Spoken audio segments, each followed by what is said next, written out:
Mwanangu. Yo, nyinyi pekenu wengi wanatafakari. Eti kijana mdogo kwa nini amiliki mali? Everyday wanapagawa. Wanachunguza kama anauza madawa, waamini wakiambiwa kama nilishauza kahawa. Bwana Snota Boy hapa timetable Baba Ali au sio bwana? Napatikana kwenye TikTok namna hiyo, napatikana Facebook wa Mrs. Snota. Bwana nifuate na unifollow. Yes mzee wangu niambie. Swali. Bwana kama nilivyokuambia naitwa Baba Kipenya. Bwana Snota nataka nikuulize swali moja. Yap lete. Nipe maana au tafsiri ya mtu anayevunja ndoa yake anaenda kuzini. Tafsiri yake hasa ni nini Snota? Huyu mtu ambaye anavunja ndoa yake na anakwenda kuzini.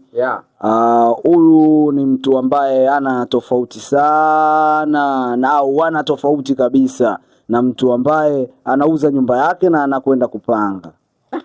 Bwana, sidhani kama ni sahihi alichokiongea Snota hapa. Kweli ni mtu anayevunja ndoa yake na kwenda kuzini hana utofauti na mtu anayeuza nyumba kwenda kupanga. Mimi sina uhakika na hilo alichoongea Snota hapa, ila nakuomba mtazamaji hapo dondosha komenti yako hapo chini tujue je ni kweli au si kweli. Mimi niko njia panda. Snota.